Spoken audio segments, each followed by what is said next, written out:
Je vais aborder le thème de la réincarnation pour montrer en quoi les croyances qui y sont rattachées nous coupent de notre créativité et anesthésient le besoin. Par extension, toutes les croyances qui sont véhiculées dans la spiritualité nous coupent de notre créativité et anesthésient le besoin. C'est la victime en nous qui se tourne vers la spiritualité pour chercher des échappatoires à sa vie de merde. Donc, beaucoup de gens ne veulent plus se réincarner. Ils disent qu'ils ne veulent plus se réincarner. Donc, ils partent du principe que la réincarnation existe, bien sûr. Sinon, si tu crois pas en la réincarnation, de toute façon, pour toi, c'est une évidence qu'après la mort, il n'y a plus rien. Donc, tu vas pas parler de réincarnation. Il y a des éléments troublants qui peuvent démontrer, qui peuvent mettre en avant l'hypothèse de l'existence de la réincarnation. Notamment des personnes qui se rappellent de leur vie antérieure et qui apportent en fait des éléments factuels pour montrer ça. Il y a plein de récits là-dessus. Là, je suis tombée sur un article de Paris Match qui date de 2021 qui fait le portrait d'un enfant de 8 ans qui se dit être la réincarnation d'un autre enfant qui est mort à 13 ans. Et il y a quelque chose de très particulier dans le regard de cet enfant. C'est un regard très intense, fixe et très intense. C'est qu'il y a quelque chose qui se dégage de son expression, c'est la vengeance. C'est un enfant qui te regarde dans les yeux, qui a envie de se venger. On sent qu'il y a quelque chose qui veut se venger. Et cet esprit-là de la vengeance, c'est aussi ce qu'on retrouve dans les films d'horreur, quand on voit des âmes errantes qui reviennent, qui ont des messages à délivrer, elles cherchent à se venger, ou bien, et leur vengeance est l'expression de quelque chose qui n'a pas été dit, d'un non-dit, par rapport à un accident, une souffrance.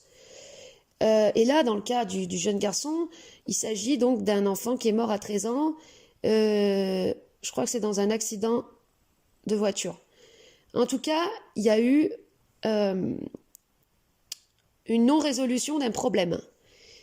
Donc, on pourrait expliquer la réincarnation dans un premier temps comme étant quelque chose qui n'a pas pu être dit, qui revient pour être soit dit, soit pour se venger. De la souffrance qui vient se venger. Il y a souvent ce regard dans les individus qui ont de l'ambition. Vous savez, j'ai connu une personne comme ça, qui savait depuis toujours ce qu'elle allait devenir, c'est-à-dire qui voulait qui voulait avoir une place importante en politique, je sais plus ce que c'était, de la politique ou quoi, et qui a suivi tout un parcours hyper calculé, presque sans aucune place au hasard, stratégique, de la pure stratégie à l'état pur, pour arriver à son poste. Et qui actuellement est en voie de réussir d'ailleurs. Et dans le regard de cette personne, il y a vraiment un truc, mais terrible, un truc de, tu sais, le regard du tueur, le regard de celui qui va tuer tout le monde, quoi. Et ça, c'est la mémoire ça pourrait expliquer qu'en fait, c'est une partie non résolue d'une personne. Donc, soit une partie qui aurait été humiliée ou d'une personne qui n'a pas réussi à être reconnue ou je ne sais quoi, qui revient en fait pour réussir, pour aller obtenir son objectif, son but. Mais il y a quand même des buts de nature différente. Il y a les buts de la victime et le but de l'être. C'est pas la même chose. La victime, elle cherche la reconnaissance, elle cherche à impressionner les autres. C'est par rapport aux autres qu'elle existe. Et peut-être que, en fait, on reviendrait sur Terre. La partie en nous victime, inaccomplie par rapport aux autres, reviendrait tant qu'elle n'a pas obtenu son heure de gloire. C'est une hypothèse, hein. Et ensuite, une fois qu'elle l'a obtenu, ça serait une sorte quand même d'obligation de connaître ça. Eh bien, elle réalise qu'en fait, c'est pas une finalité en soi, parce qu'une fois que tu as la gloire, tu te fais chier. Il se passe rien, c'est statique, il n'y a pas de développement.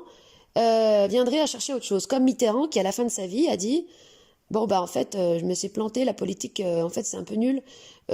Surtout on peut rien faire, on n'a pas de pouvoir vraiment, c'est une illusion. Peut-être que les artistes ils sont plus proches de la vérité que j'ai cru l'être. Donc bah lui il est peut-être parti avec un besoin de développer quelque chose de plus authentique et de plus individuel.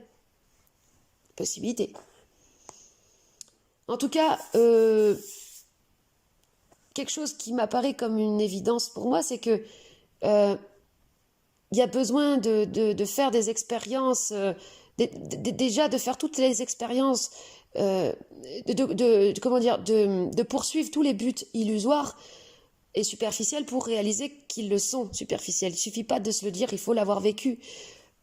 Tant que t'as pas goûté au non-goût que représente juste la gloire, tu peux pas savoir que la gloire c'est de la merde. Alors il y avait Vincent Cassel là, qui parlait, alors lui, mais quand il parle, mais... Tu vois, je suis en train de travailler un peu l'imitation de Vincent Cassel. Tu fais des petits tours de tête comme ça, très rapides, un peu comme un serpent, tu vois, puis tu sors la langue en même temps, toujours au taquet, tu vois. Il dit, oui, les gens, ils veulent tous aujourd'hui être célèbres, tu vois, c'est le monde du paraître. Alors, bon, il veut être célèbre, mais pour rien, quoi. Alors que moi, je pense que d'abord, tu vois... non, je vais arrêter parce qu'il faut encore que je bosse. Ça vaut le coup d'être célèbre, mais pour quelque chose que t'as créé, quoi, tu vois, quelque chose que t'as créé. Alors lui qui dit ça, tu dis, t'as créé quoi, toi, bonhomme?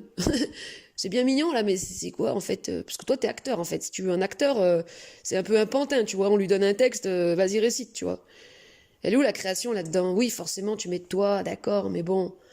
T'es pas aux manettes du début à la fin, t'es un exécutant. T'es une pièce d'un ensemble. Alors qu'un créateur, il est plus la pièce d'un ensemble. Il est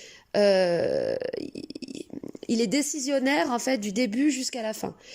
Je vais parler, justement, de la relation ensuite au libre arbitre, au fait que, ben oui, on n'a pas de libre arbitre tant qu'on est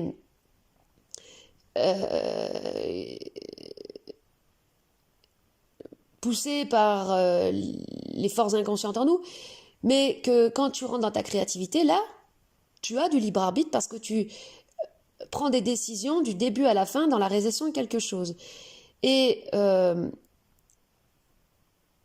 pour pouvoir arriver à ça, ça demande en fait un tel bousculement intérieur, un tel dégagement, en fait une telle transformation intérieure que c'est pas quelque chose qui peut être prédéfini. Parce qu'il y en a, ils disent oui, tout était prévu, mais de toute façon, c'était déjà tout écrit pour toi, ça, machin et tout. Non, non, non, absolument pas. Pas ce qui est de l'ordre de la créativité. Parce que pour arriver à ça, toi, tu es obligé de transformer de la donnée prédéfinie en toi. Donc, c'est pour arriver à la créativité. La créativité est justement ce qui échappe au prédéfini et ce qui permet d'avoir donc un libre arbitre, c'est-à-dire une capacité de prendre des décisions, de prendre des directions par rapport à ce que tu mets en place. Si vous voulez vous sortir d'un conditionnement par rapport au développement personnel, à la religion, aux spiritualités, à tout ça, la meilleure façon, c'est, bon, bah, comme je dis, d'aller vers le nouveau, bah, c'est de créer des concepts. Créer des nouveaux concepts. C'est ça qui va, c'est la création qui rend libre. T'es enfermé par des croyances qui commencent vraiment à te plomber. Crée des nouveaux concepts par rapport à tes objectifs. Par exemple, le concept d'homme nouveau, c'est un concept qui a été créé par rapport à l'objectif de se libérer de ses propres mémoires pour se définir par rapport à ses besoins authentiques. C'est ça le concept de l'homme nouveau. Et en le créant, ce concept, en le mettant en place, eh bien, il précède sa réalisation. C'est-à-dire, quand tu crées un concept de quelque chose, tu permets ensuite à cette chose d'exister. Le concept, c'est ce qui précède la réalisation. Comme Bon, à la fois, c'est ce qui précède la réalisation, mais le concept est quand même, comme je vais le dire après, déjà la conséquence d'un travail. Il ne peut pas être fabriqué ex nihilo. Mais donc, toi, de toute façon, tu as déjà un travail d'engagé sur toi-même, t'as déjà mis en branle des trucs, donc à partir de là, tu peux déjà euh, en, en, en déduire des concepts qui vont en fait te permettre de, oui, de déjà faire arriver ce que tu veux arriver. Crée ton propre concept de l'homme nouveau avec ton vocabulaire.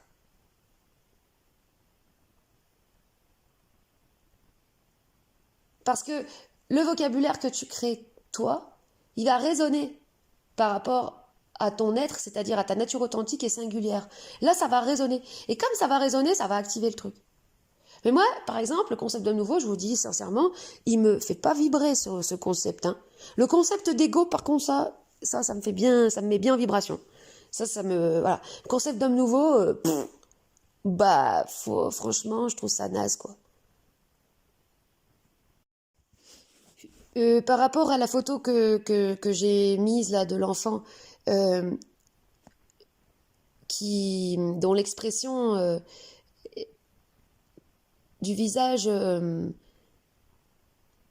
traduit d'un besoin de vengeance, ou on voit qu'il a un secret en fait. On voit qu'il a un secret à l'intérieur de lui et qu'il a bien les boules et qu'il veut, à la fois il veut le garder son secret et en même temps il veut le dire, mais il peut pas le dire. Donc euh,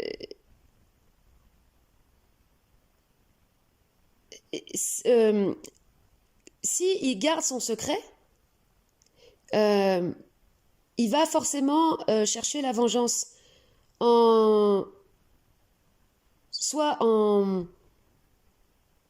faisant du mal aux autres parce qu'on lui a fait du mal, soit en montrant aux autres de quoi il est capable et en montrant comment il est soit super beau, super fort, enfin un truc un peu con comme ça, quoi, un truc pas très intéressant en tant que tel, ou bien super performant, voilà, pour impressionner. Donc soit en faisant du mal, soit en impressionnant. Et voilà pourquoi la parole, c'est le chemin qui mène vers l'être. Parce que tant que tu n'utilises pas la parole pour libérer les non-dits par rapport à tes souffrances, de toute façon, tu es programmé par les souffrances. Et tu vas devenir un autre. Mais encore une fois, pour accepter de parler de la souffrance, il faut accepter de déchirer la honte de la souffrance. Ce qui est vraiment le truc, le passage le plus délicat. J'aime bien en parlant de passage délicat, tu sais, c'est comme quand tu fais du ski. Moi, je me rappelle un moment dans ma vie, mais alors là, c'était vraiment un gros déchirage de honte. On était allé sur une piste noire bien gelée avec des bosses au sommet de la station de l'Alpe d'Huez, avec la mère du garçon dont j'étais amoureuse. Et ils avaient dit, enfin, il y avait un tunnel, il fallait prendre le téléphérique, après tu passes un tunnel, un petit tunnel, après t'arrivais au sommet de la piste gelée. Il n'y avait aucun plaisir à descendre cette piste, mais en fait, c'était un peu un test, tu vois, genre pour voir de quoi on est tous capables les uns les autres, pour se montrer qu'on n'est pas des mauviettes et qu'on peut passer euh, ce passage délicat, qu'on fait un peu partie de l'élite des skieurs, quoi. Et ben là, je suis descendue le passage de avec les bosses, mais comme une merde. J'avais une position de merde, j'étais tendue, j'étais en semi-tendu, chasse-neige tout pourri, enfin vraiment le pire style qu'on puisse, avec en plus la pire combinaison, le pire équipement. Mes chaussures de ski, il y avait un autocollant avec le prix dessus, 10 euros, enfin 10 francs. C'était des vieilles godasses toutes pourries et tout. J'avais la honte de ma vie parce que j'étais devant la mère du garçon dont j'étais amoureuse, putain.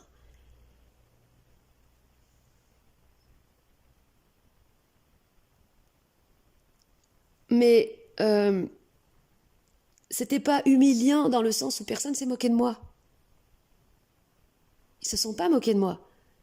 Ils ont dit putain, bravo, t'as passé, bravo, félicitations. Et donc j'ai ça, tu vois, c'est ces trucs dans la vie où t'es dans la honte, là vraiment, tu baignes dedans à 300%, mais tu passes. Le passage délicat, il est passé. Et c'est le plus important. Dans tous les cas, quand tu vas franchir l'exposition au grand jour de ta souffrance, t'auras, t'auras l'air de rien, t'auras vraiment l'air t'auras, t'auras pas d'allure, quoi. Clairement, t'auras pas d'allure. Mais comme l'oiseau qui apprend à voler au début, c'est un peu la loose quand même, il se casse la gueule. C'est obligatoire de passer par là, quoi.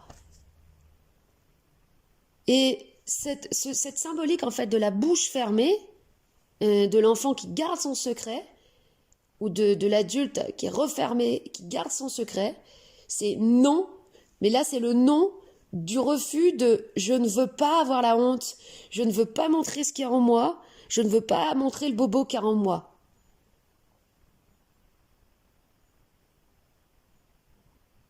Et ça c'est le non de la victime en fait. C'est pas le nom d'autorité de l'être. C'est le nom, la fermeture de la victime.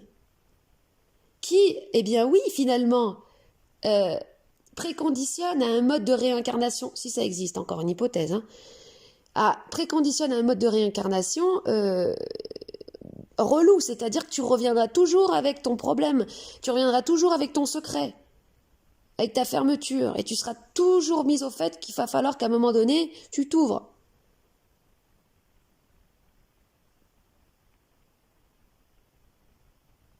Parce que c'est ça finalement, quand tu vois comment le monde du paraître, tu vois que c'est pas forcément les stars de magazine, c'est tout le monde. Les gens, t'as pas de conversation avec eux. Il n'y a pas de conversation, c'est des murs, c'est vide.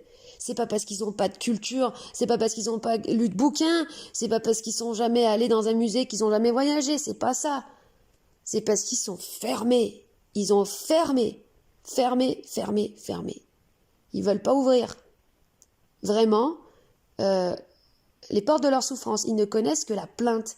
Mais la plainte, c'est pas l'ouverture à la souffrance. La plainte, c'est la nourriture de la victime. C'est pas la même chose. Ça, j'ai mis tellement de temps à le comprendre. Pourtant, c'est simple. Hein. Je viens de tomber sur un entretien d'une nana très connue dans la spiritualité, qui a écrit plein de bouquins, et qui est interviewée justement sur ce thème-là, sur le thème de la réincarnation. La personne qui l'interviewe, elle lui demande comment faire pour ne pas revenir sur Terre. Toujours cette question. Comment faire pour ne pas revenir sur Terre, ne pas revenir se réincarner? Parce que là, franchement, moi j'en ai marre, je veux plus venir me réincarner.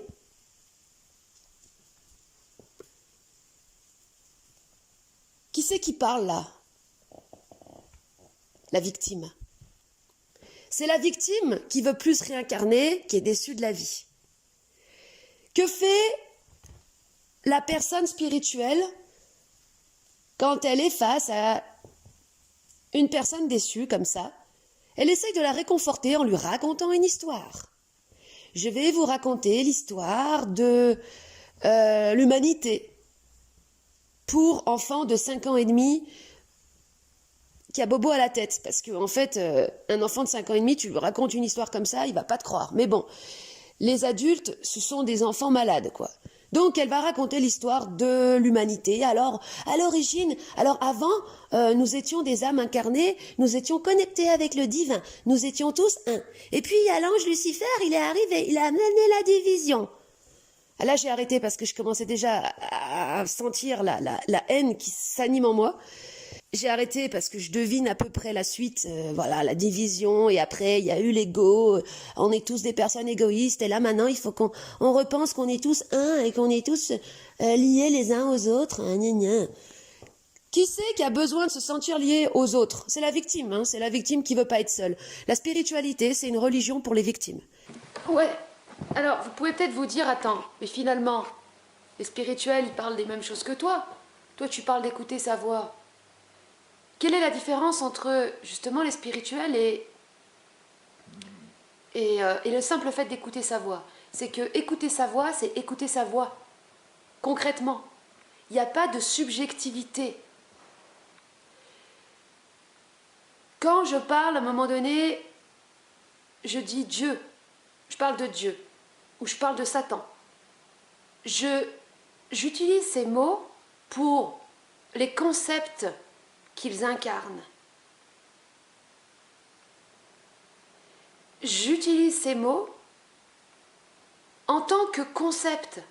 Quand je dis Satan, le patron de la matière, c'est un concept. Donc, en fait, si vous voulez, c'est un support pour servir un propos, quoi.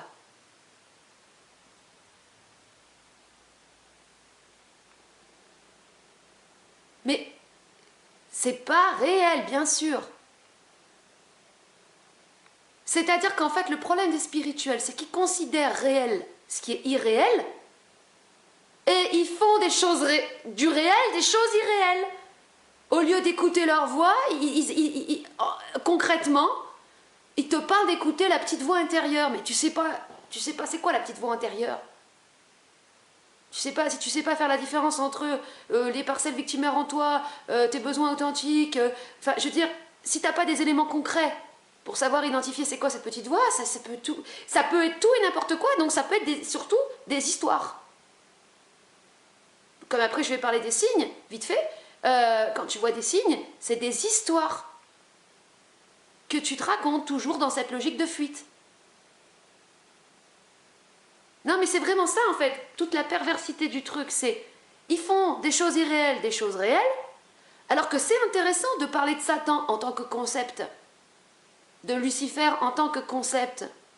Ça c'est intéressant, mais de le considérer comme réel, c'est de la folie. Et ensuite, ce qui pourrait être réel, ils en font des choses abstraites, subjectives, irréelles et surtout inatteignables. Tu vois, je veux écouter ma voix, j'aimerais pouvoir écouter ma petite voix. Ils n'y arrivent jamais. Alors que c'est aussi simple que de l'enregistrer et de l'écouter. Parce que les gens qui parlent de ça ne savent pas vraiment de quoi ils parlent. Ils sont eux-mêmes dans un état de subjectivité totale. Ils ont l'air de savoir de quoi ils parlent, mais c'est tout, en fait. Puisque ils sont dans ce monde onirique, dans un monde onirique, totalement onirique. Puisque, en fait, leur ambition, leur projet, c'est de faire rêver les gens. De faire rêver les gens, de mettre des paillettes. Ils sont exactement comme les acteurs du divertissement, les gens du star system. C'est la même fonction en fait. Paillettes. Et ensuite, la personne demande, ou avant, la personne demande à la grande spirituelle qui sait tout, mais alors c'est quoi le but de la vie en fait? Parce que moi je comprends pas pourquoi on vient sur Terre. Bon là en fait j'ai pas écouté la réponse, mais je peux imaginer, ça peut être, le but de la vie...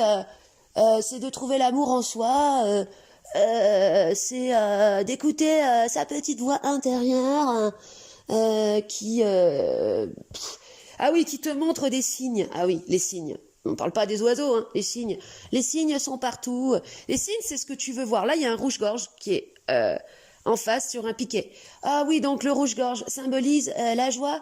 Ça veut dire que là, c'est le monde des histoires. Le monde des narrations, qu'on se raconte, donc de la mythomanie. Voilà.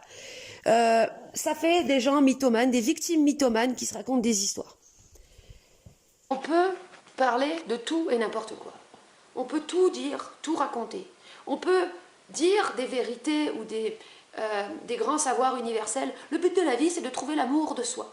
Or, le but de la vie, c'est de pouvoir réussir à écouter cette petite voix.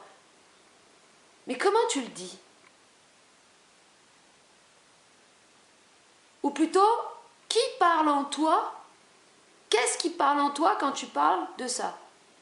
Est-ce que c'est ton être? Ou est-ce que c'est la victime mythomane qui raconte une histoire à un public? Parce que ça fait bien de parler de ça, en fait. De parler de trucs comme ça. C'est comme chez les bourgeois. Après, je vais parler des bourgeois les bourgeois de la pensée, les bourgeois de l'esprit. En fait, les spirituels, c'est les bourgeois de l'esprit. Tu vois, il y a des trucs en soirée qui font bien. Si tu montres aux autres que tu es capable de parler d'esprit, de réincarnation, d'amour, je sais pas quoi, ça fait bien, tu vois. Ça fait la personne qui a, comme on dit, une hauteur d'âme, qui a de la noblesse, qui a du raffinement. Comme ça fait bien de s'y connaître en art, tu vois. Plutôt Braque ou Ozarelli, c'est dans les trois frères. Voilà, c'est ça. Mais en fait, ces gens, ils parlent de ça, mais ils y connaissent rien. Parce qu'ils vivent pas ce qu'ils disent.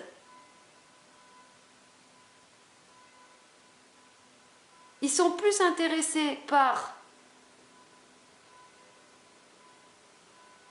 l'artifice du sujet, le sujet en tant que tel, que ce qui passe en eux quand ils parlent de ça. Et en plus, et c'est toujours, moi c'est ça que je ressens vraiment, de plus en plus, c'est vraiment le niveau de besoin qui est contenu ou pas dans la personne. Quand il n'y a pas de besoin, tu vois, c'est vraiment dans les airs, c'est-à-dire, oui, enfin, c'est vraiment le repas mondain, c'est, oui, alors tu vois, voilà, alors le but de la vie, oui, c'est de trouver l'amour de soi, alors, oh, l'amour de soi, oh, c'est comme ça. Et pourquoi moi, par exemple, j'aimais bien Bernard de Montréal, je m'en fous de ce qu'il dit, mais, enfin non, je m'en fous pas, enfin, il y a des trucs bien. Ce que je veux dire, c'est que tu vois bien que le mec, il a le besoin au corps. Et c'est pour ça que quand tu l'écoutes, t'as l'impression, putain, il pourrait réveiller un mort. Oui, il peut réveiller un mort. Pour se réveiller de notre anesthésie, c'est en réveillant le besoin en nous.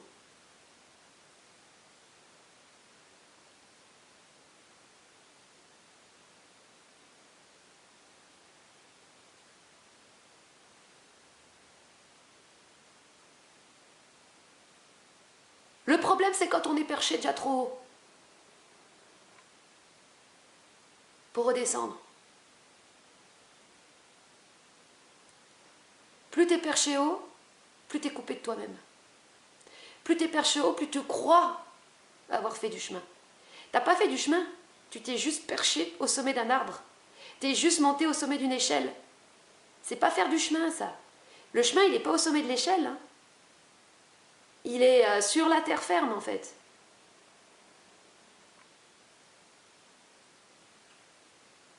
Et quand les gens parlent du chemin, oh, il faut trouver son chemin. Ben, comment ils en parlent aussi?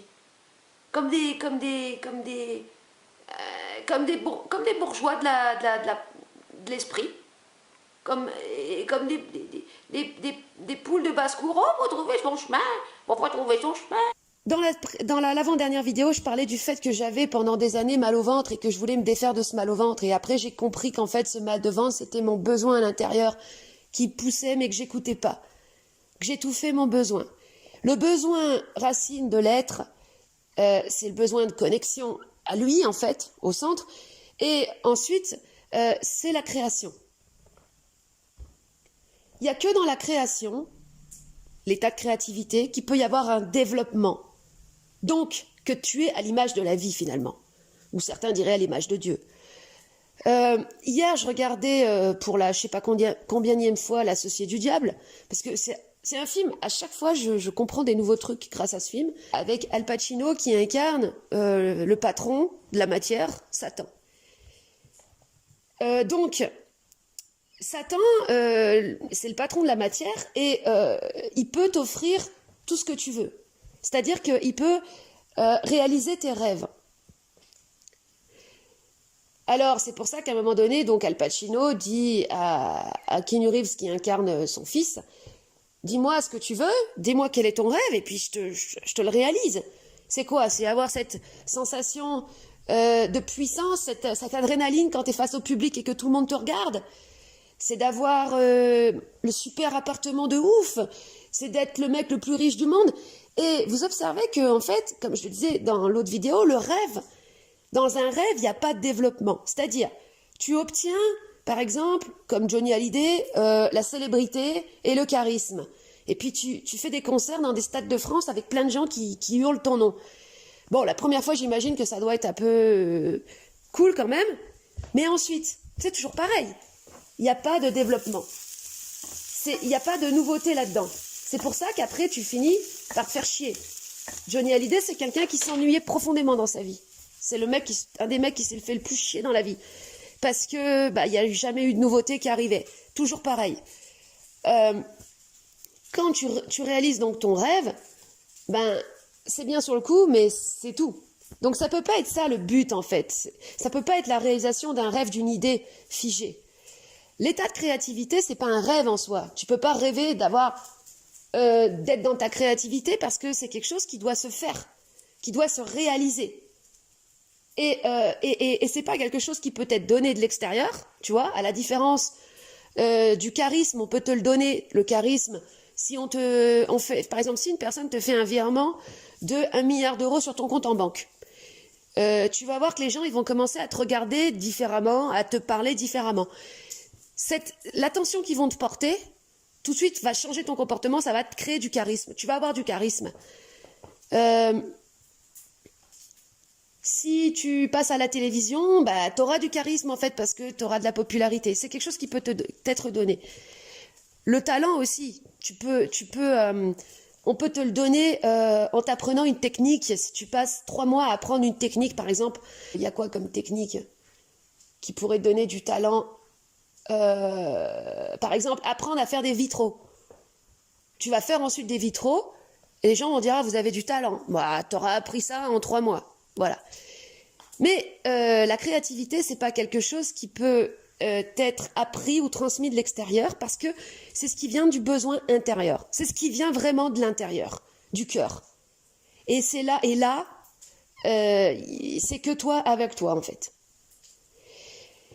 Et donc, dans la créativité, il y a toujours un développement. Ce qui fait que tu peux pas t'ennuyer puisqu'il y a régulièrement du nouveau qui arrive dans ta vie. Et moi, je dirais que c'est ça le but de la vie. C'est de pouvoir trouver cette créativité. Et qu'on reviendra tant qu'on l'aura pas trouvé, tant qu'on continuera d'être des victimes qui s'ennuient, qui sont déçues de la vie, qui veulent plus venir se réincarner. Ceux qui disent, ouais, je veux plus venir me réincarner, c'est quoi? Parce que j'ai souffert dans ma vie, c'était dur la vie. C'est pas ça la raison, en fait. La vraie raison, c'est parce que c'est la plupart du temps des gens qui s'ennuient profondément, qui ont pas réussi à entrer dans leur dimension, qui sont sur la terre plate, qui trouvent aucun intérêt à la vie, qui trouvent pas de saveur, qui trouvent pas de goût. Par rapport à, je pensais à ça aussi, à l'effondrement et peut-être à la fin de plus que de la civilisation, à la fin du monde, parce que bon, vu comment c'est engagé, vu comment on a détruit notre environnement et vu comme on a quand même bien engagé la destruction, je me suis dit c'est une possibilité qu'on s'autodétruise quand même. Imaginons qu'on s'autodétruise. Et donc il n'y ait plus un seul être humain sur Terre, on détruise complètement tout, on crame complètement la planète, je sais pas moi. La vie, et imaginons maintenant que la vie reprenne. Et reprennent à partir de tous les cycles et les premières bactéries et ensuite les premiers des organismes vivants dans l'eau sur Terre et puis après les singes, après les hommes, les cavernes, enfin ça reprend tout depuis le début quoi. Eh bien, il faudra qu'on soit capable de supporter le choc de la vie, c'est-à-dire le choc traumatique qu'est la vie, le choc de la dissociation. Parce que c'est la dissociation qui nous rend cons. Un être humain qui est dissocié, donc qui est coupé de lui-même, il n'est pas intelligent. Donc il faudra qu'on soit capable d'être reconnecté à nous-mêmes, à l'être, pour pouvoir vivre sur Terre en étant connecté à notre être, à notre potentiel d'intelligence.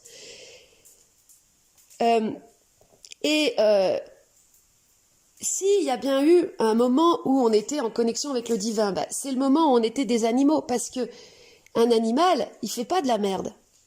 Ma chienne, elle fait pas de la merde. Elle détruit pas son environnement.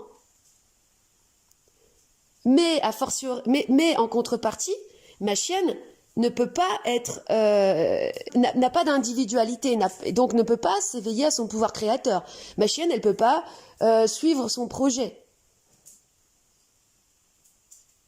Parce que elle est programmée par sa génétique.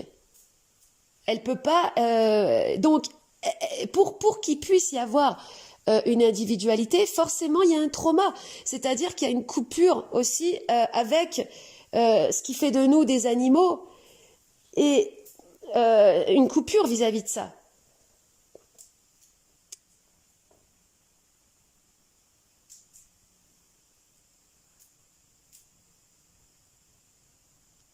Et le problème, en fait, encore aujourd'hui, c'est que c'est le trauma. Le trauma nous coupe de nos origines, on pourrait dire, de créatures prédéfinies par sa génétique, donc d'animal programmé, mais ne nous permet pas encore de nous reconnecter à nous-mêmes. C'est-à-dire qu'on reste encore. Le traumatisme nous rend encore trop cons. Et alors, il y a ceux qui te parlent du libre arbitre. Est-ce qu'on a un libre arbitre? Au shot l'arbitre, on n'a pas de libre arbitre. Non, on n'a pas du tout de libre arbitre dans le sens où la vie elle-même pousse au développement. La vie ne peut pas faire autre chose que se perfectionner, se développer. C'est comme une super technologie, la vie, qui peut pas arrêter sa course au développement et au progrès, en fait. Le développement, en fait, de l'humain, c'est donc sa capacité à entrer dans sa créativité, parce que quand il entre dans sa créativité, déjà il a un centre, et surtout, eh bien, il est... et c'est là qu'il peut le plus avoir de possibilités de développement, et c'est là qu'il a le plus, en fait, d'énergie, c'est là qu'il a le plus de vigorosité, de vigueur dans son esprit et dans son corps, parce qu'il est porté par le besoin, donc par l'intériorité. Donc il a une colonne vertébrale, il a quelque chose qui le pousse du dedans. Voilà, il n'est pas tenu par l'extérieur, parce que tant que tu es tenu par l'extérieur, finalement, tu es dépendant de l'extérieur. Là, il est tenu par le dedans. Donc, il sait se donner à lui-même une direction. Il est autonome, il n'est plus prédateur vis-à-vis des autres, puisqu'il arrive à se donner à lui-même un sens, un intérêt, et voilà. Et Paul tourne son et voilà. Et c'est tout. Voilà, c'est ça le but de la vie. Donc, je voulais reparler de ça pour dire, vraiment, moi c'est important de le dire, le piège en fait de la spiritualité, c'est que ça te raconte des histoires, c'est endormant, donc une histoire c'est un mensonge par essence de toute façon, et surtout ça endort et ça coupe du besoin. Donc ça te fait rester une victime mythomane qui vit dans une histoire artificielle.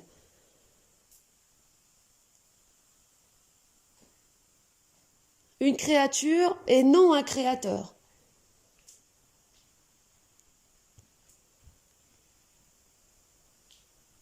Oh putain, ça y est, il y a des mouches. Elles sont revenues. C'est l'été.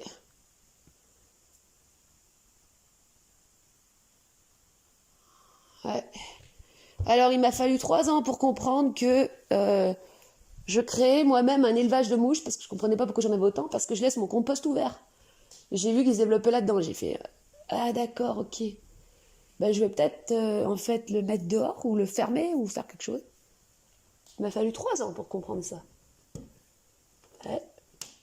Ouais, des fois, il y a des trucs comme ça, simples. Je mets des années. Dans le film L'associé du diable,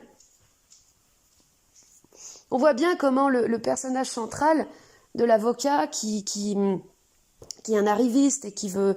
en fait, c'est pas que c'est un arriviste, c'est juste qu'il veut quitter son milieu parce que sa mère, elle est intégriste, religieuse, et il veut sortir de son carcan. Il veut être heureux avec sa femme. En fait, il veut que sa femme soit heureuse. Et puis sa femme, elle est un peu superficielle. Hein. Elle veut l'argent facile, le confort et tout. Et c'est de glissement en glissement qu'il en arrive à défendre des criminels, tout en sachant qu'ils sont criminels, et à gagner son argent comme ça. Parce que la femme s'en rend compte à un moment donné. Elle dit, on vit grâce à l'argent du sang, donc l'argent du crime. C'est pour ça qu'on est malheureux, c'est pour ça qu'on connaît autant de souffrances aujourd'hui, ça nous revient dans la gueule, mais ils l'ont même pas vraiment voulu, ils se sont laissés glisser petit à petit en fait. Et l'orgueil est superficiel. Et ça se fait de glissement en glissement. Tu vois pas le truc, tu vois pas arriver que tu t'es déshumanisé, en fait. Tu le vois vraiment pas arriver. Tu sais même pas pourquoi tu fais ce que tu fais. C'est ça le truc. Où est le sens là-dedans? Tu demandes à Johnny Hallyday pourquoi tu chantes. Pourquoi t'es sur une scène à chanter comme ça avec tes jambes écartées, tes costumes de ouf là? Pourquoi tu fais ça? Il te répondrait oh bah pour donner du plaisir aux gens. Mais tu vois, il n'y a pas de besoin là-dedans. Lui, il chante avec une voix un peu rauque qui semble venir des tripes. Mais c'est que de l'artifice.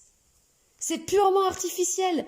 Là, quand tu écoutes avec une oreille, comment dire, l'oreille de l'être, on pourrait dire l'oreille réelle, tu entends que c'est artificiel, qu'il n'y a pas du tout de besoin derrière.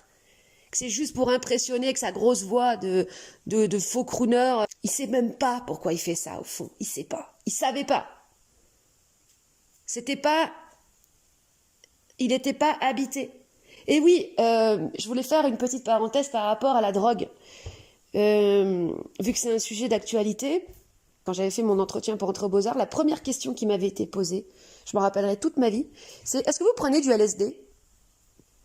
Et j'avais vraiment été choquée parce que, bon, j'avais 17 ans. Le LSD, pour moi, c'était le truc des hippies des années 70. Enfin, je savais même pas que ça pouvait exister encore aujourd'hui. Et j'avais été choquée, en fait, que des adultes, enfin, des gens qui sont censés être un peu des artistes quand même, associent l'état de créativité à la drogue. Et du coup, je m'étais dit, mais en fait, ils sont cons, ils sont limités.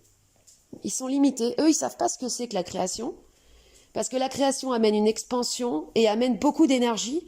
Ce qui fait que quand tu parles, parce que tu es habité par ton truc, tu peux donner l'impression d'être quelqu'un qui a pris de la drogue. Donc, je m'étais dit, bon, bah voilà, ils sont limités et pour eux, ils savent pas ce que c'est. Et pour eux, là, forcément, il y a que le fait de prendre de la drogue qui peut, pour eux, leur inspirer ce que c'est qu'être dans sa créativité. Voilà.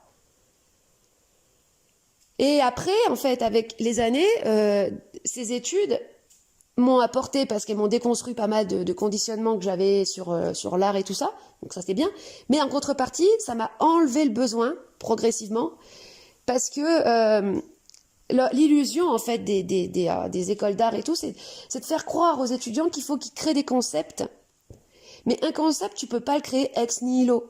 Un concept, c'est quelque chose qui découle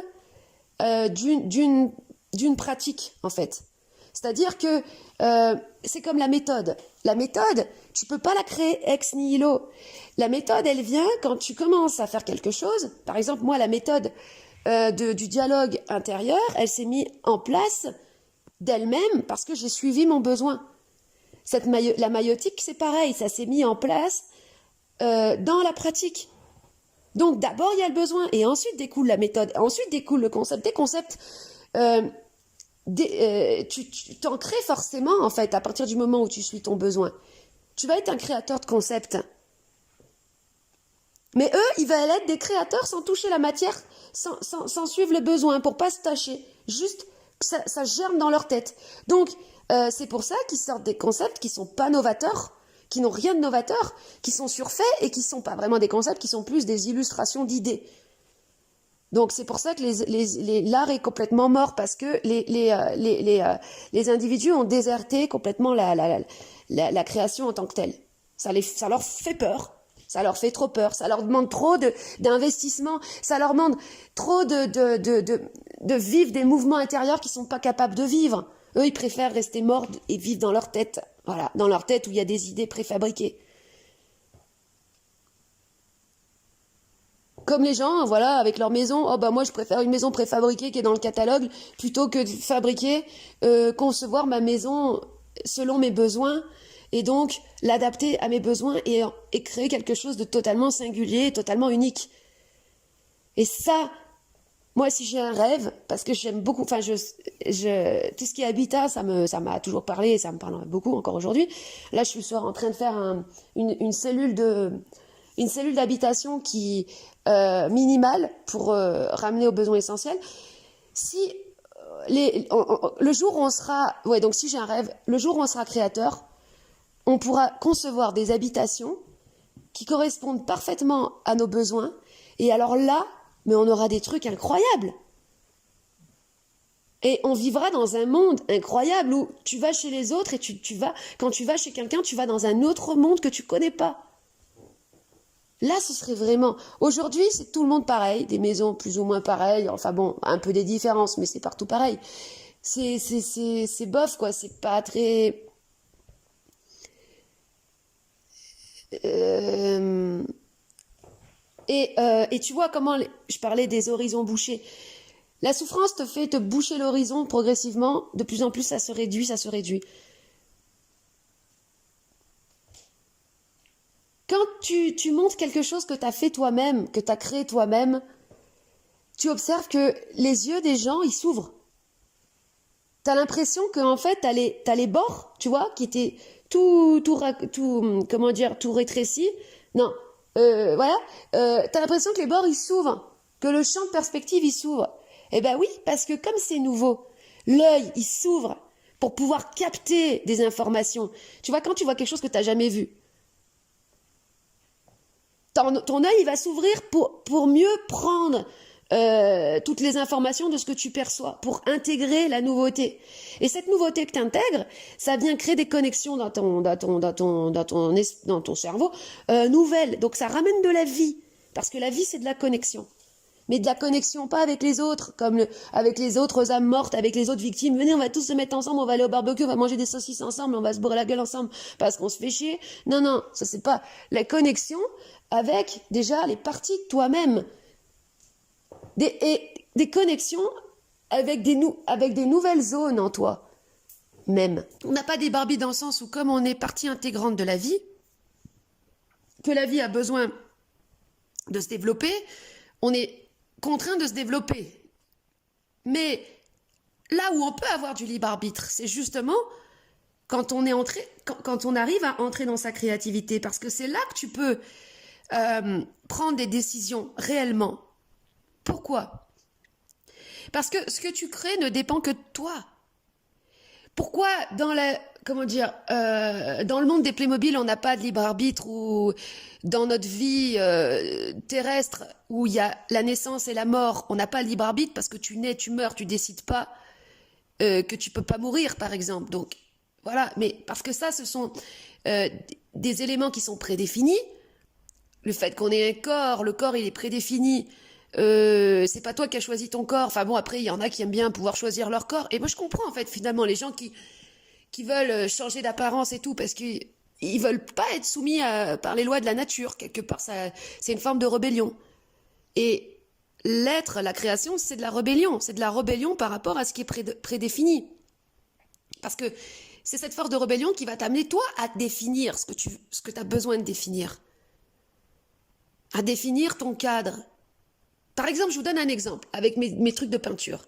Tous les peintres, ils sont là, ils font des tableaux rectangulaires. Bon, il y en a, ils en font des circulaires. C'est bien, ou des triangulaires. Et moi, je me suis dit, mais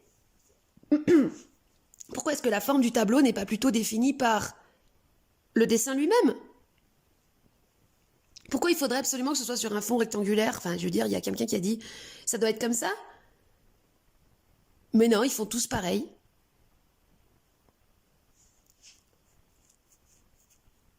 Attends, qu'est-ce que je voulais dire ?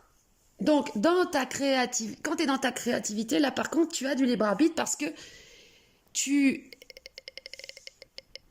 es maître de tous les éléments qui composent ta création. Sauf si tu es un soi-disant artiste au service, mais donc que tu n'en es pas un parce que un artiste, il doit avoir la maîtrise de tous les éléments de sa création. Aujourd'hui, ce qu'on appelle les artistes, ce sont sont pas des artistes, ce sont des acteurs au service de l'industrie culturelle et de l'industrie du divertissement. C'est pas la même chose. C'est des gens à qui on donne un texte et ils le lisent.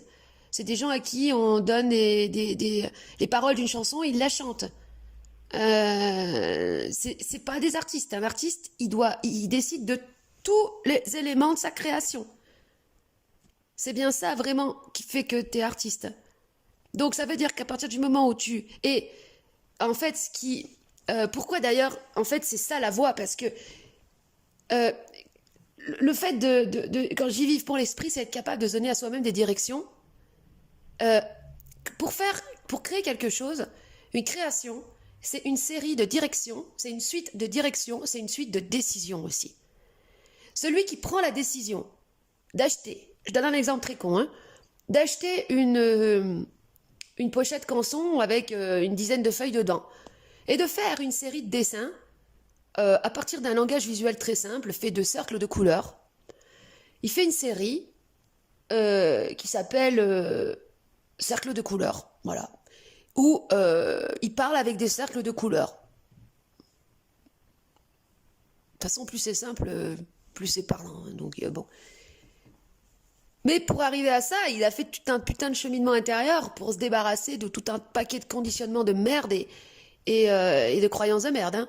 Donc, ensuite, il décide d'acheter une dizaine de cadres. Non, de fabriquer plutôt, ça va mieux. Une dizaine de cadres pour disposer les dessins et ensuite de les accrocher chez lui sur un fond de couleur vert fluo. Je dis ça parce que vraiment donné dans le film, L'Associé du Diable, au début, la femme qui est contente d'arriver dans l'appartement, elle commence à choisir les couleurs et elle commence à choisir du vert. Et dès le début, son entourage, qui est là pour la pervertir, en fait, c'est-à-dire la couper d'elle-même, et ben lui dit non, non, non, ça va pas. Et elle écoute les conseils. Alors il y a cette scène, j'en avais déjà parlé, où il y a Al Pacino qui a un repas mondain avec la femme qui est incarnée par Charlize Theron, qui est jouée par Charlize Theron. Et il lui dit, est-ce que je peux vous donner un conseil? Même s'il n'y a rien de plus pervers qu'un conseil.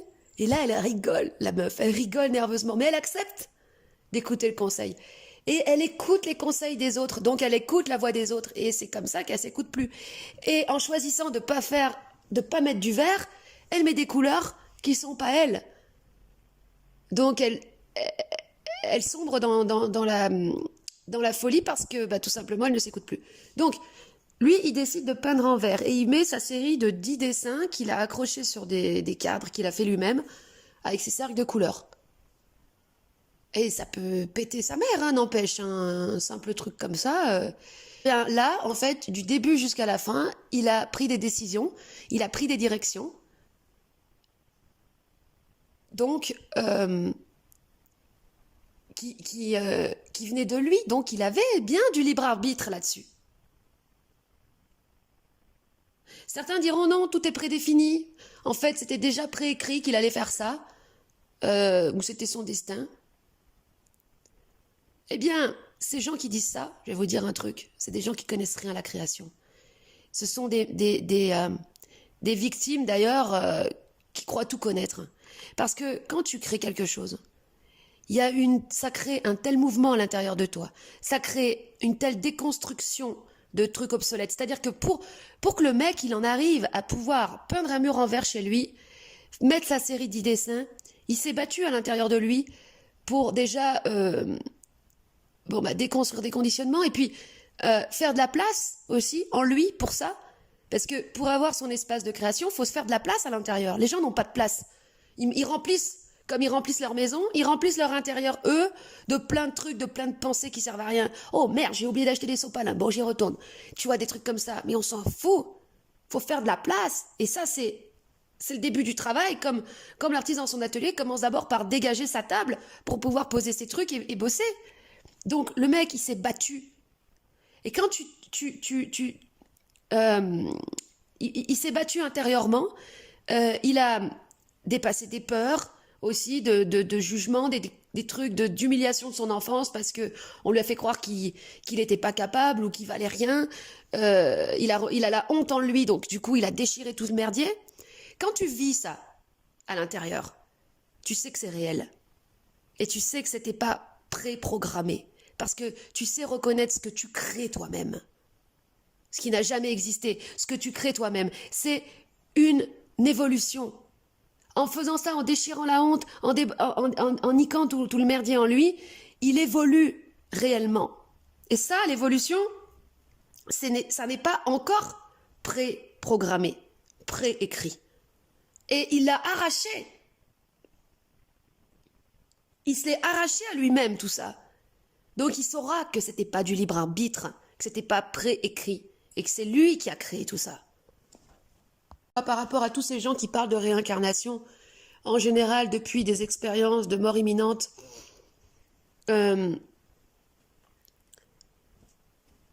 imaginons que ça existe, l'âme, qu'on ait une âme, c'est-à-dire un corps d'inconscient, un corps invisible sur lequel est inscrit toute notre histoire, toutes nos vies antérieures, parce que souvent les gens qui font des expériences de mort imminente peuvent parler de leur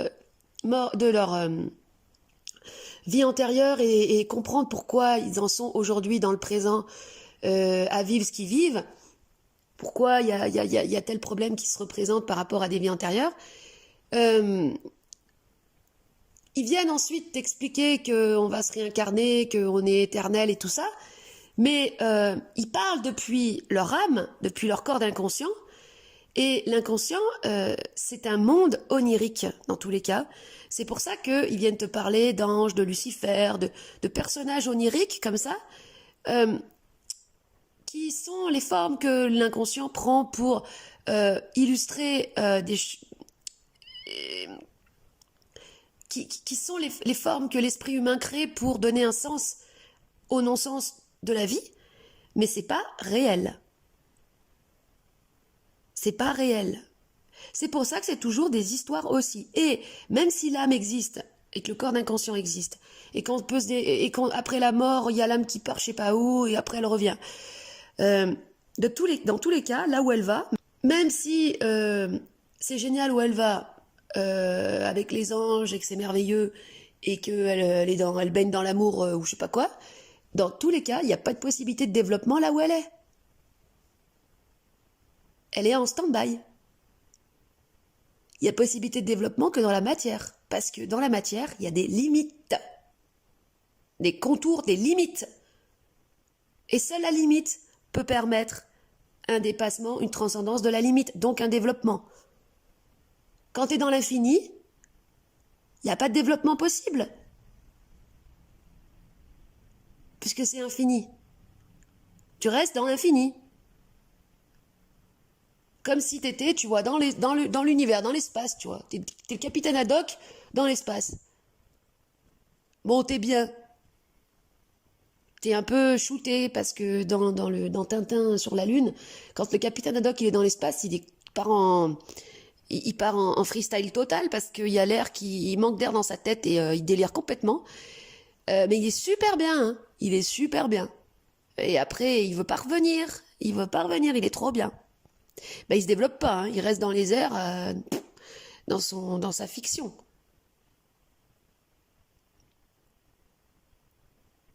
Et moi, je dirais que c'est là qu'on va, hein, dans notre fiction qu'on s'est créée. Alors, c'est sûr que ceux qui ont broyé du noir toute leur vie, ils se sont créés une fiction hyper noire et ils restent dans leur fiction noire. Ceux qui ont créé une fiction un peu plus féerique, bon, bah, ils sont avec les fées, quoi.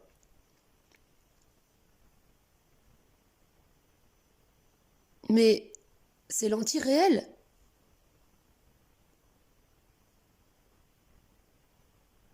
Il y en a, ils te disent, oh, j'ai fait un rêve conscient. J'étais conscient dans mon rêve, j'étais conscient de rêver. Ouais, et du coup, tu t'es réveillé? Ah bah non, je suis restée dans le rêve. Bon bah du coup, c'était pas conscient. Parce qu'à partir du moment où tu es conscient, dans le rêve, tu te réveilles. Et je dirais que, je sais pas, j'ai mis une hypothèse là, ça vient de me venir.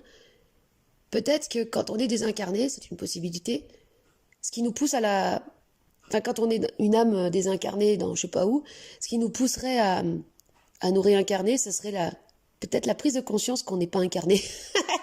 Comme dans Sixième Sens, là. Ah merde, je suis mort. Ah merde, je suis pas incarné. Et ça nous serait tellement insupportable que dans tous les cas, on préférerait revenir pour pouvoir aller dans le réel et qu'on aurait... le besoin, finalement, quelque part, même si on n'a pas de corps, on aurait quand même un début de besoin de réel plus que tout. Préférer souffrir, avoir mal, que ne pas être réel, enfin, que, que, que de ne pas avoir, que de ne pas avoir de contour.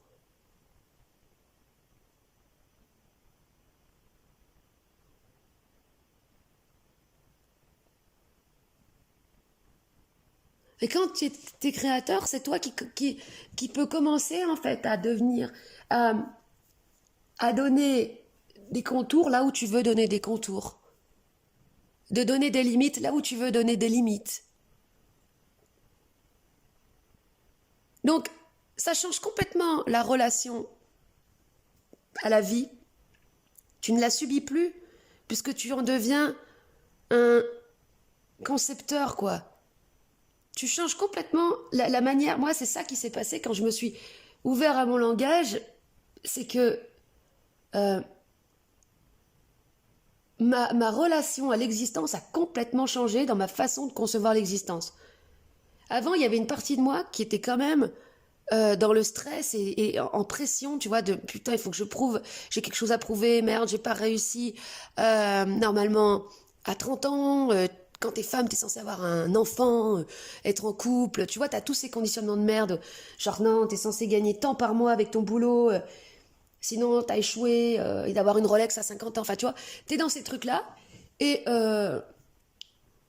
parce que la victime est que par rapport aux autres et tout. Et après, quand tu t'ouvres à ta propre créativité, là, il y a plus cette pression par rapport au temps, genre merde, le temps qui passe, faut que je me dépêche, j'ai pas fait ci, j'ai pas fait là, machin, non. C'est une ouverture, euh, comme une page blanche qui s'ouvre, et tu commences à dire, ah là, ah, je pourrais faire ça et ça et ça. C'est, comment dire, tout ce qui se présente à toi dans l'avenir, ça devient une possibilité de réalisation. C'est plus la pression, tu vois, la pression de l'avenir, c'est la pression du temps qui passe et tout, et tu te dis, oh merde, il me reste plus de temps. Et ben là, tu penses plus du tout pareil comme ça. Même si il te reste plus qu'un jour, bah c'est quand même un jour de possibilité, tu vois.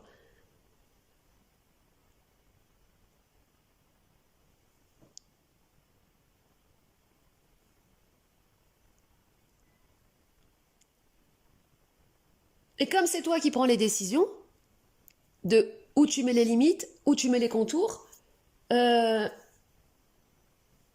combien, la taille, la dimension, tu choisis tous les paramètres, et que t'es totalement autonome et indépendant, euh, eh bien, c'est plus l'extérieur qui choisit pour toi les contours.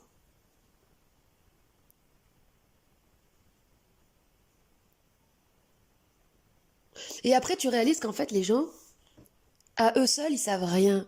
Même par exemple, une administration, tu vois, quand tu reçois un papier, c'est jamais un individu qui t'envoie le papier. Par exemple, les impôts, c'est tout un corpus d'individus qui gèrent ça. Et donc, en fait, tu peux plus avoir peur de choses qui ne sont qui sont dissoutes comme ça, où il n'y a pas d'individus qui tiennent, parce qu'en fait, je sais pas comment dire.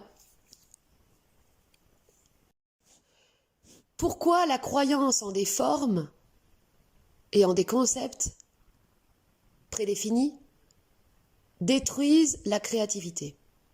Exemple, il y a des gens qui croient en l'existence de Lucifer ou en l'existence de supra-entités cosmiques. Je me souviens une nana qui parlait de Léon Sophia, j'ai jamais trop su ce que ça voulait dire. Des trucs comme ça qui font stylé. Quand je dis que c'est des concepts, ça veut dire que ce sont à la fois des- en fait, des illustrations d'idées. Lucifer, c'est le concept de la rébellion contre Dieu, contre le Créateur. Voilà. Dieu, c'est un concept aussi.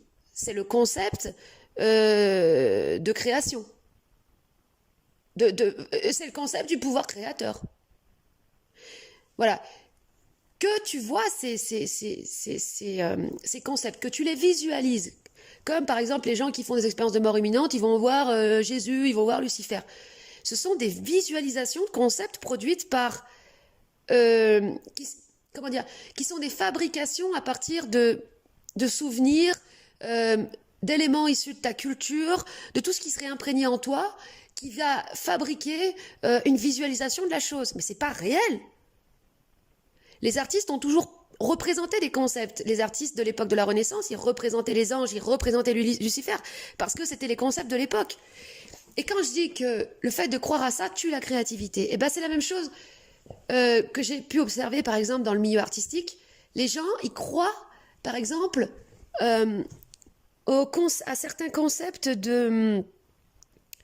Alors ils croient pas en Lucifer ou des trucs comme ça, ils se disent athées, donc ils sont pas dans les mêmes registres, mais ils croient que pour faire une bonne exposition, pour faire de l'art, il faut remplir telle condition, il faut tel type de disposition, tel type de présentation, tel type de discours.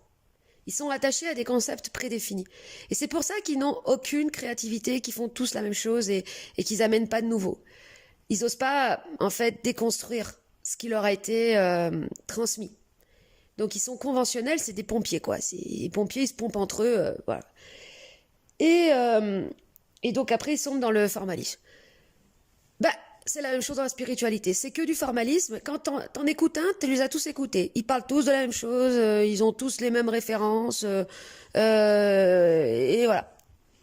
Vous voyez, c'est pas créatif parce qu'ils sont attachés au prédéfini. Ils n'osent pas créer. Ils ont peur de déranger l'ordre prédéfini. C'est comme des bourgeois de la pensée, en fait.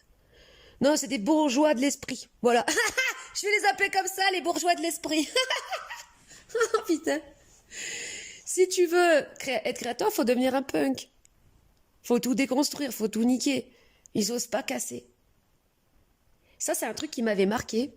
Une fois, bon, moi j'ai pas d'enfant, mais une fois il y avait un, un mec qui était venu avec son enfant de quoi, il avait 3 ans et non 2 ans. Enfin, il venait, il commençait tout juste à marcher.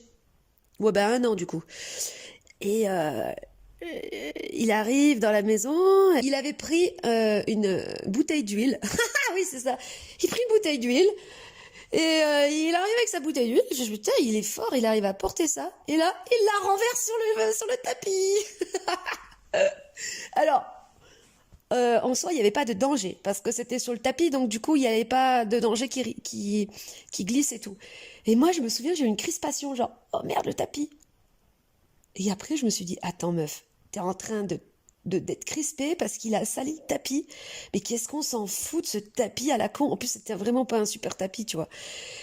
Et voilà, c'est ça qui se passe, en fait, avec la croyance, c'est que t'es attaché aux formes et t'as trop peur de les salir et comme ton vieux tapis que tu veux garder parce que ça te rassure ton tapis, tu vois, c'est comme le Big Lebowski, il veut récupérer son tapis parce qu'il est attaché à son tapis et quand il voit son tapis, il est rassuré, il est bien. Mais donc du coup, il mettra pas de nouveau tapis. Il aura même pas l'idée de créer un nouveau tapis d'ailleurs. C'est ça son problème. Vous voyez, c'est ça le problème de l'attachement aux formes et aux concepts. Et à force d'y être attaché à toutes ces formes, tous ces concepts, tu finis par en faire une réalité, hein. Tu finis par les rêver, tu finis par rêver de Lucifer, tu finis par rêver de la Vierge Marie, tu finis par rêver de tous ces trucs, mais tu rêves pas des trucs que tu as créés toi-même à ce moment-là. Et pour la voix, c'est pareil. Moi, je me souviens qu'à une époque, euh, c'était trop bizarre ce que je faisais comme rêve.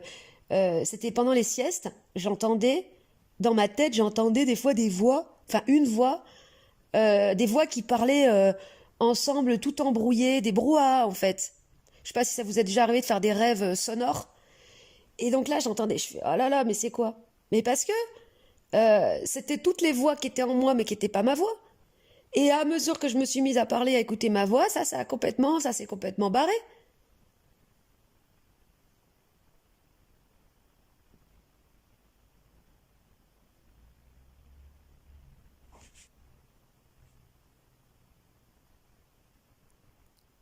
Ah oui, alors quand je disais qu'on se lave dans la nouveauté, qu'il faut amener de l'eau propre à sa casserole pour la laver.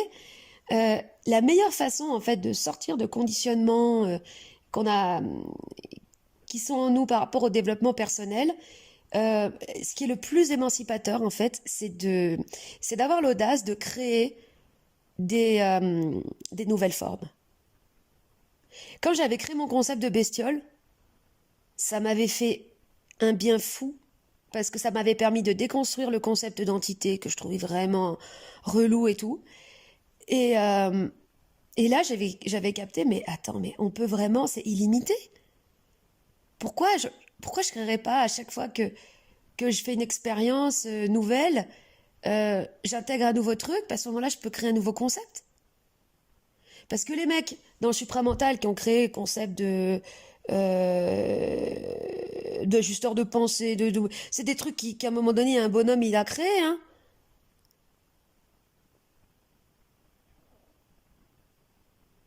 Il y en a qui sont assez cons d'ailleurs pour reprendre des concepts qui n'ont pas été créés par eux. Bon, moi, quelque part, quand je parle de l'ego, quelque part, je prends un concept qui n'a pas été créé par moi. L'ego, c'est un concept aussi.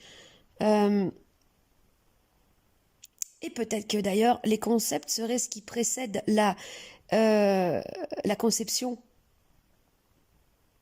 Alors, le concept, il découle d'une pratique ou d'un besoin, de quelque chose. C'est jamais créé ex nihilo. Mais ensuite, il précède la création. Parce que moi, en parlant du concept d'ego, finalement, je le crée à force. Je me crée mon ego.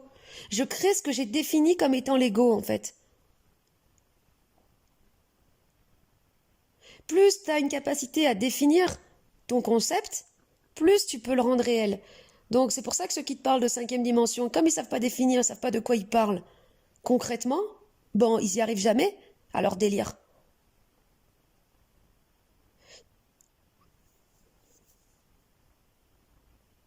Mais en fait, c'est ça qu'il faut faire, c'est créer les concepts de ce qu'on veut voir se réaliser dans sa vie. Crée un concept de toi-même.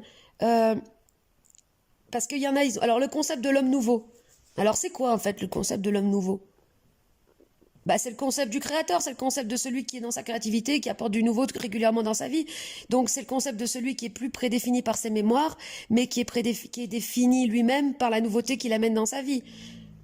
Mais bon, ils n'ont pas bien expliqué. Eh bien, à ce moment-là, il faut créer un nouveau concept, un concept d'homme. Ben n'importe, c'est à toi en fait de tout créer. C'est plus qu'une jouissance en fait quand tu développes ton propre langage, quand tu développes tes propres codes, ton propre système, ta propre intelligence d'une chose que tu crées. C'est extraordinaire. C'est ça la liberté. Ça c'est vraiment la liberté, ça.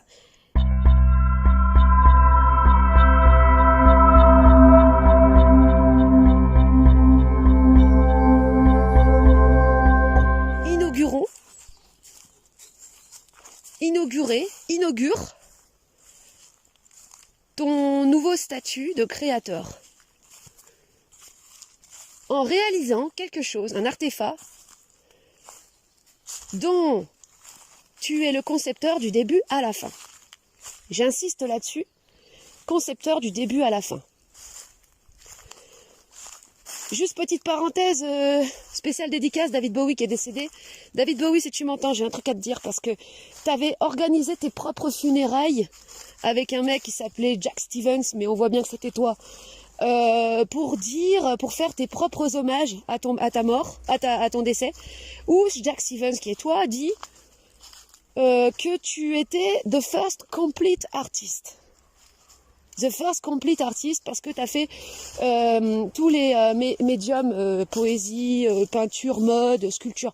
Je vais te dire un truc, mon gars. Dans aucun des domaines auxquels tu as touché, tu as été concepteur du début à la fin. Même dans tes peintures qui étaient sacrément moches, tu as acheté le châssis, en fait. T'as vu? Tu l'as même pas fait toi-même. Et tes bronzes affreux que tu as fait couler pour te la péter, c'est même pas toi qui les as fait. Donc viens pas dire que t'étais un complete artiste. Tes costumes, il n'y en a pas un seul que tu as pu te fabriquer toi-même. Donc même pas dessiné, donc non, t'as été un artiste du fabriqué, voilà, c'est pas pareil. Donc là, tu deviens créateur de quelque chose du début à la fin. Alors bien sûr, dans l'absolu, c'est nous-mêmes qu'on crée, on se crée nous-mêmes, mais c'est important de concevoir des choses réelles pour pouvoir justement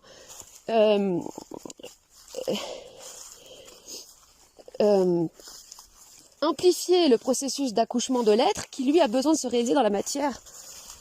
Et c'est vraiment dans la matière que on peut être libre en transcendant les limites données par la matière. Sinon tu restes juste dans, encore une fois, le potentiel et l'imaginaire. Donc, pour actualiser ton statut de créateur, on va partir sur un objet. Voici le thème. Parce que quand c'est trop libre, si je dis fabriquez un objet, vous êtes libre. Après les gens, la page blanche, ça fout trop la trouille, donc je vais resserrer un peu le truc. Donc le thème, c'est ça va être un objet de design, mais spécial. Alors un objet de design, c'est les objets de design, c'est des objets qui ont une fonction. C'est ce qui sépare déjà, d'ailleurs, l'art du design. L'art, en gros, c'est inutile, et le design, c'est ce qui est pour l'utile, quoi. Mais là, ça va être entre les deux. Un genre complètement nouveau, en plus. Quelque chose, un type d'objet qui n'a jamais existé, dont la fonction est totalement nouvelle. Donc, cet objet de design, c'est un objet qui va avoir pour fonction de te ramener à toi-même et de te stimuler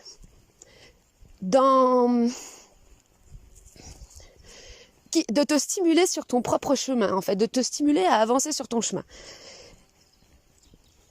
Pourquoi j'ai pensé à ça? Parce qu'en fait, le compte Facebook et le compte Instagram, ces comptes-là, ils ont justement cette fonction.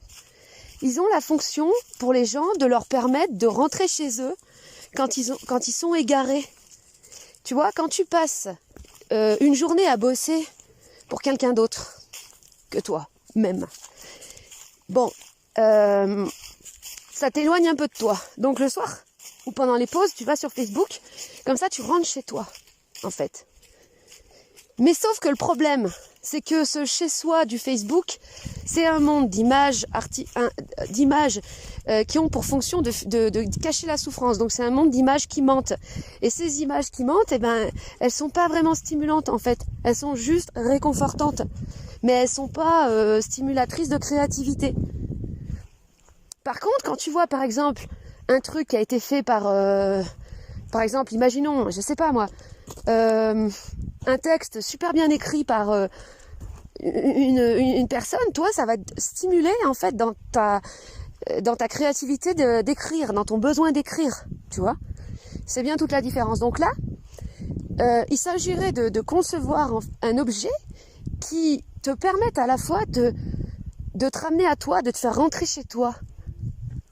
Tu vois, qui crée ça. Et putain merde, il y a du vent. Alors voilà, donc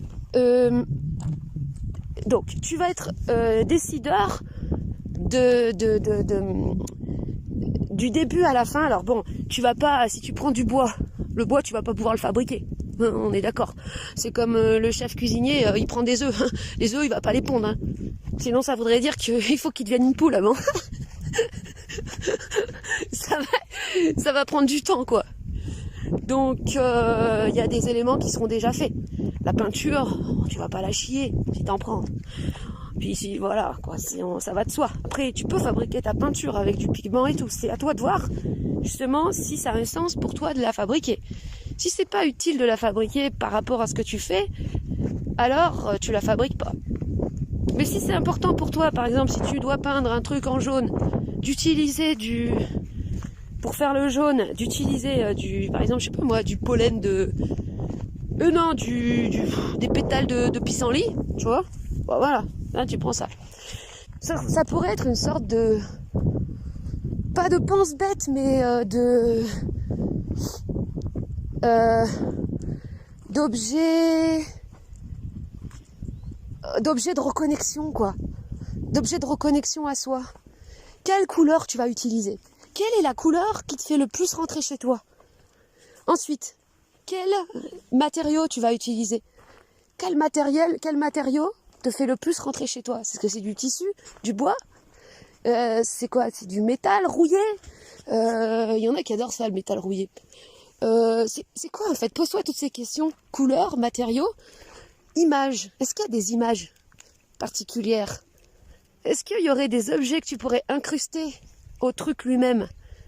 Par exemple, est-ce que ça pourrait être, je sais pas moi, imaginons une surface plane, mais avec un crochet, et là il y a un truc, il y a un Power Rangers qui est mis, tu vois. Il y a un Power Rangers. Oh, parce que le Power Ranger, j'en sais rien moi. Voilà. J'ai oublié un autre élément, la forme. La forme, ça c'est super important, c'est-à-dire les contours. Est-ce que tu vas lui donner une forme prédéfinie, comme une sphère ou un disque, si c'est un objet en 2 dimensions? Ah oui, alors j'ai pas dit aussi 2 dimensions ou 3D. Bon, allez, on va partir sur de la 2D, parce que sinon, il faut que ce soit quand même un truc qui prend pas trop de place et qui est facile à photographier aussi. Parce que si c'est de la 3D, bah faut prendre plein de photos, tu vois, tout autour. Comme dans Matrix, là, pour faire les... Bon, on s'en fout. Donc, on va partir sur de la 2D. Et donc, ça sera plus soit une forme de disque, ou de triangle, ou de losange. Ça, donc ça, c'est des formes prédéfinies. Ou est-ce que c'est toi qui vas créer la forme, un contour de forme qui, pour toi, exprime, qui pour toi évoque ce qui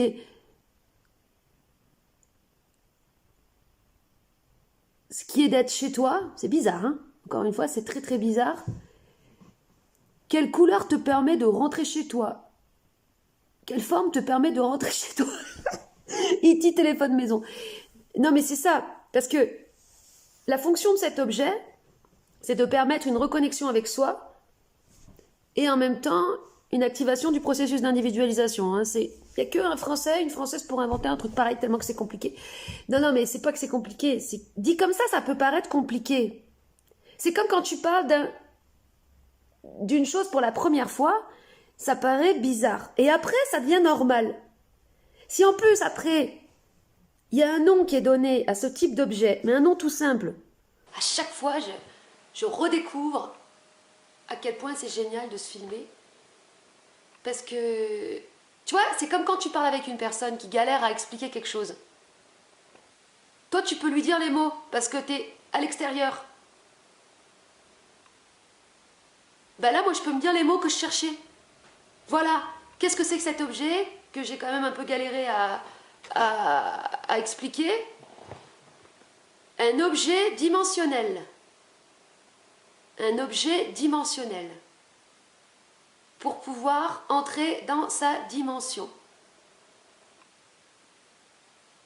Technologie du futur.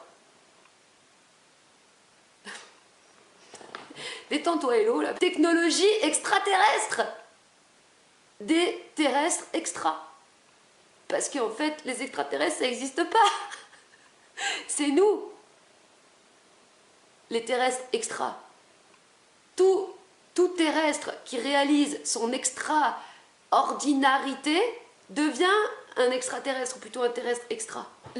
La croyance des extraterrestres, c'est aussi une croyance, c'est vraiment un piège à con, mais alors, un des plus gros pièges à con qui n'a jamais été tendu par des humains d'ailleurs. Hein. Les crop circles, il y en a qui disent que c'est les extraterrestres qui les ont fait. Oh, on les a jamais vus, hein. Bah putain, ils sont rapides, ils se démerdent bien. Observez les dessins de ces crop circles, qui sont toujours des motifs de géométrie sacrée. Bon, des fois, il y a des motifs réalistes, comme une fois. Il y en a un où ça représente un peu un extraterrestre, ou plutôt un alien, parce qu'il y a plusieurs façons de représenter l'extraterrestre. plus sous la forme d'un terrestre extraordinaire, mais certains les représentent plus sous forme d'aliens, donc d'individus aliénés avec un gros cerveau et des gros yeux noirs, donc des sortes de créatures complètement enveloppées par leur matière noire et aveugles. Mais ça, c'est des parties de nous, en fait. On devient ça si on se laisse aliéner. On devient un autre, un étranger, pour nous-mêmes. Donc, ils font ces motifs-là de graphisme hyper chiadé. C'est du graphisme, en fait. Et le graphisme, ça impressionne toujours un peu, voilà. C'est toujours pareil. C'est-à-dire que ça n'est pas original. Dans le sens où ça ne permet pas aux individus qui ont créé ces motifs d'entrer dans leurs origines. Donc c'est fait par des beaufs, c'est-à-dire des gens qui n'ont pas de créativité. Le beauf, c'est un peu... Attention, j'adore les beaufs, et moi-même je me considère comme une beauf. Hein. Mais je veux dire, c'est que le beauf, c'est celui qui n'a pas vraiment de créativité, qui est le produit de la norme. Donc, ces trucs sont les produits de la norme, sont faits par des extraterrestres, s'ils existent, beaufs. Est-ce que vous avez vraiment envie de rentrer en contact avec des extraterrestres beaufs? Moi, franchement, non, pas envie, ça m'intéresse pas. Faire tourner les serviettes? Hein? Le petit bonhomme de Mousset, c'est bon, quoi.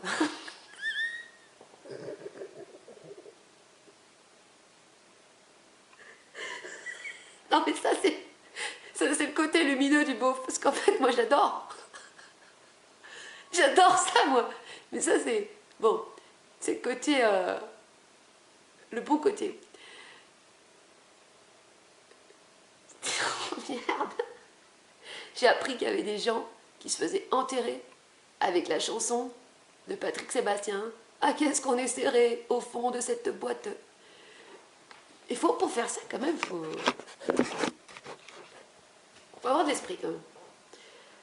Bon, attends, je disais quoi? Donc c'est un objet dimensionnel pour entrer dans sa... Ah oui, non, putain, la meuf qui change de radio, là. Les extraterrestres, c'est nous, c'est les terrestres. Oui, tu l'as déjà dit, hello. Les crop circles aussi, c'est de l'arnaque. Alors ceux qui disent, ouais, là, il y a des énergies particulières.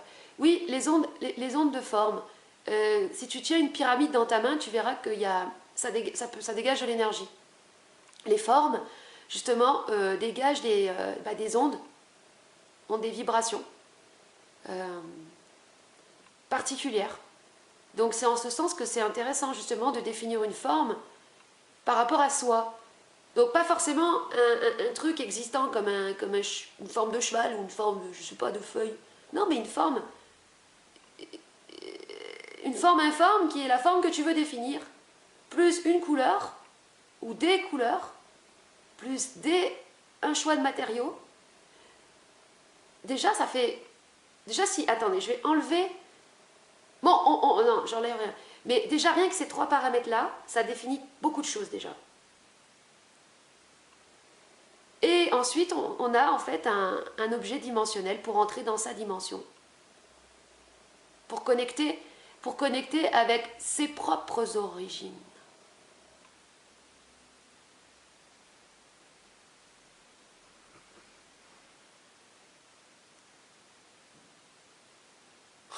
J'imagine le mec qui fait, bah moi je vais dessiner une chatte.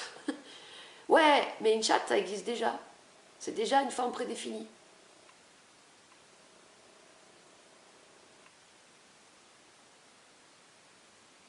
Ouais, la fente, c'est un peu ça, hein, c'est l'ouverture, je rentre, et tu vas où après? Tu vas chez toi? Eh ben, montre ce que c'est chez toi. Bah si tu sais pas où c'est chez toi, t'es forcément chez les autres. Comme moi, quand j'allais chez les bouddhistes, oh, je me sens chez moi. T'es pas chez toi, t'es chez les bouddhistes. Et ouais.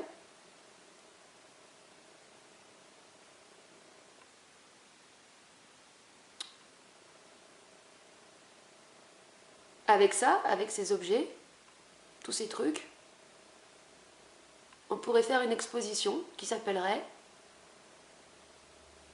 l'exposition des terrestres extra. Les extraterrestres sont arrivés. Ouais, non, ça fait un peu...